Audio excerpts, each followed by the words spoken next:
Electrolysis हमने देखा कि वो क्या होता है।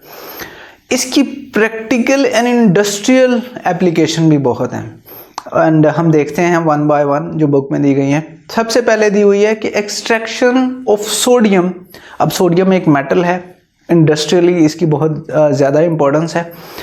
ये मेटल हम एक्सट्रैक्ट कर सकते हैं, निकाल सकते हैं फ्यूज्ड सोडियम क्लोराइड की मदद से। अब आप याद रखिए, सोडियम क्लोराइड यानी नमक, सॉल्ट, जिसे हम रॉक सॉल्ट भी कहते हैं, ये पाकिस्तान के अंदर मेरे ख्याल में one of the largest reservoirs हैं हमारे पास। तो हम रॉक सॉल्ट यानी NaCl निकालते हैं और उसको हम उसका इलेक्ट्रोलिसिस करते हैं तो हमें दो चीज़ें मिलती हैं। एक तो हमें सोडियम मेटल मिला, दूसरा हमें बाय प्रोडक्ट के तौर पे क्लोरीन भी मिल गई। अब क्लोरीन भी एक इंडस्ट्रियली कमर्शियली एक बहुत इंपॉर्टेंट केमिकल है, एक बहुत इंपॉर्टेंट गैस है। तो करते क्या हैं बेसिकली, हम NaCl लिया, सोडियम क्लोराइड सॉलिड, और इसे फ्यूज कर लिया यानी मेल्ट कर लिया। तो अब हमारे पास सोडियम आयन बन गए एंड क्लोराइड आयन बन गए। और हमारे सेल के अंदर एनोड पे जाएंगे chloride ion, being negative, anode पे पॉजिटिव चार्ज है। क्लोराइड आयन गए, अपना इलेक्ट्रॉन एनोड को दिया एंड क्लोरीन गैस बन के रिलीज हो गए। और आपको पता है यहाँ हो क्या रहा है, ऑयल से याद रखना, oxidation is loss of electron and chloride ion ने लूज किया इलेक्ट्रॉन तो उसकी ऑक्सीडेशन हो गई एनोड पे। कैथोड पे क्या होगा, सोडियम आयन जाएंगे और इलेक्ट्रॉन गेन करेंगे यानी Na+ एक इलेक्ट्रॉन लेके Na बन जाएगा, सॉलिड बन गया, अब उसके ऊपर डिपॉजिट हो जाएगा कैथोड के ऊपर, और यही हम चाहते थे।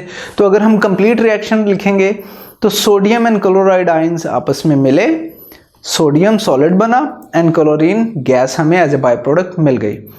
नेक्स्ट प्रॉपर्टी जो है और नेक्स्ट इसकी जो एप्लीकेशन है इंडस्ट्रियल स्केल पर, वो है preparation of caustic soda. Caustic soda जो है वो बहुत इम्पोर्टेंट है, सोप्स में यूज़ होता है, डिटर्जेंट्स में यूज़ होता है। तो अगेन इसमें क्या करते हैं, हम एक्वियस सोल्यूशन लेते हैं सोडियम क्लोराइड का कॉन्सेंट्रेटेड, यानी जिसमें मोलैरिटी या उसकी कॉन्सेंट्रेशन सॉल्ट की ज़्यादा हो। कॉन्सेंट्रेटेड सोल्यूशन लेंगे और उसका इलेक्ट्रोलिसिस करेंगे। एनोड हम इस केस में टाइटेनियम का ले लेते हैं और कैथोड स्टील या मरकरी का ले लेते हैं। तो होता क्या है, NaCl जो है एक्वियस सोल्यूशन जब बनाएंगे हम उसका, तो हमारे पास Na+ एंड क्लोराइड आयन बनेंगे। एनोड पे तो चली जाएगी क्लोरीन गैस एंड कैथोड पे हमारा वाटर जाएगा एंड इलेक्ट्रॉन ले लेगा। जब वो वाटर जाके इलेक्ट्रॉन लेगा तो वो हाइड्रोक्साइड आयंस बना देगा। अब हमारे कैथोड पे हाइड्रोक्साइड आयन पड़े हुए हैं, तो सोडियम भी हमारे पास सोल्यूशन में है, sodium and hydroxide ion combine होंगे और हमें NaOH मिल जाएगा, जिसे हम सोडियम हाइड्रोक्साइड कहते हैं एंड कॉस्टिक सोडा भी कहते हैं। तो इस तरीके से आप अगर कंप्लीट रिएक्शन देखें तो वो ये होगा 2Na+Cl वाटर की प्रेजेंस में, chlorine gas, hydrogen gas and sodium and hydroxide ion, यानी ये एक हमें NaOH यहाँ से मिल जाएगा। नेक्स्ट प्रॉपर्टी या नेक्स्ट इसकी एप्लीकेशन इंडस्ट्रियल स्केल पे देखते हैं, extraction of magnesium and calcium. Again हम फ्यूज्ड सॉल्ट्स लेते हैं, magnesium chloride and calcium chloride का, और अगेन कैथोड पे हमें मैग्नीशियम एंड कैल्शियम मिल जाते हैं, हम उन्हें कलेक्ट कर लेते हैं। एनोड पे जो है चूंकि क्लोराइड थे दोनों के साथ, तो क्लोरीन गैस हमें मिल जाती है। नेक्स्ट एप्लीकेशन है प्रिपरेशन ऑफ एनोडाइज्ड एल्यूमिनियम। अब आपने याद रखना है कि मोस्टली जो एटम्स जो मेटल्स होती हैं हम जिनसे इक्विपमेंट बनाते हैं, उनको जो एक्सपोज होते हैं एनवायरनमेंट में, क्रोजन उनकी हो जाती है, जंग लग जाता है, जिसकी वजह से वो वीक हो जाती हैं और अपनी ड्यूरेबिलिटी उनकी ख़त्म हो जाती है। उस क्रोजन को बचाने के लिए, यानी वो क्रोड ना हो, हम उन्हें एनोडाइज्ड कर देते हैं। वो देखते हैं वो कैसे करते हैं, एक लेयर उनके ऊपर कोट कर देते हैं। तो एल्यूमिनियम हम लेंगे एक एनोड पे इलेक्ट्रोलाइट हम कोई भी एसिड ले सकते हैं, सल्फ्यूरिक एसिड ले सकते हैं, क्रोमिक एसिड ले सकते हैं। अब क्या होगा, जो हमारी एल्यूमिनियम थी जिसको हमने एनोड बनाया, उसके ऊपर एक ऑक्साइड की लेयर बन जाती है। ये लेयर क्या करती है, और हमें पता है कोरोजन क्या होती है, ऑक्सीजन आती है और आके अटैक करती है। लेकिन अगर ये ऑक्साइड की लेयर हमारे एल्यूमिनियम के ऊपर होगी तो वो उसको करोड होने से बचा लेगी, रेजिस्ट करेगी, और यही हम चाहते थे। जो हमारी एल्यूमिनियम है वो नीचे है, उसके ऊपर कोट है ऑक्साइड की, और ये ऑक्साइड की जो लेयर है या कोट है हमारी मेटल को सेव कर लेगी कोरोजन से। नेक्स्ट प्रॉपर्टी है प्यूरिफिकेशन ऑफ कॉपर। अब I don't know whether you have seen ads आते हैं हमारी केबल 99.99% कॉपर की। जो भी इलेक्ट्रिक कंडक्शन होती है, मोस्टली मोटर्स, जनरेटर्स और घर के अंदर जो केबलिंग हुई होती है वो मोस्टली कॉपर से बनती है।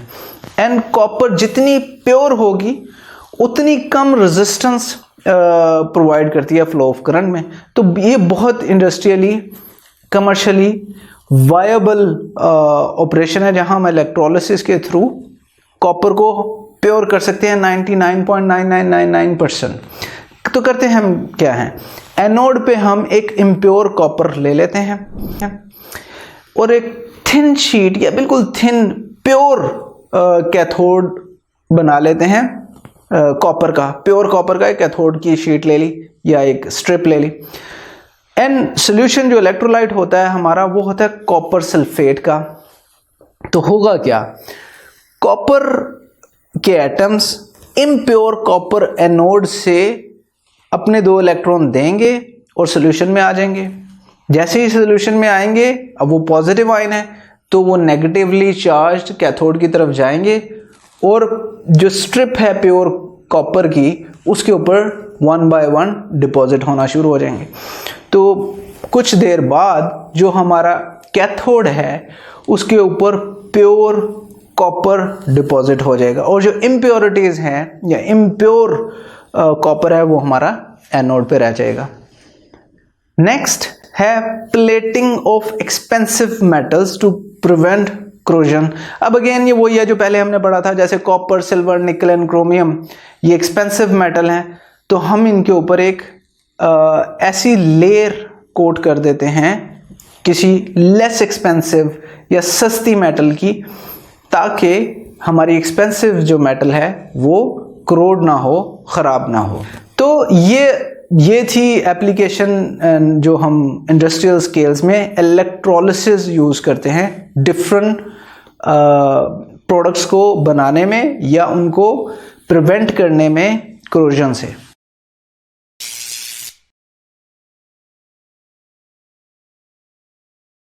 अगर ये लेक्चर आप कंप्लीटली देखना चाहते हैं और इसके साथ साथ बेशुमार MCQs, उनके आंसर्स और एक्सप्लेनेशंस भी हासिल करना चाहते हैं, एंड दैट ऑल फ्री, तो अभी गूगल प्ले स्टोर पे जाइए एंड लिखिए हिप्पो ई-लर्निंग प्रोग्राम। हमारी ऐप डाउनलोड कीजिए, ना सिर्फ इसे खुद यूज़ कीजिए बल्कि अपने दोस्त एंड क्लास फेलोज़ को भी रेकमेंड कीजिए।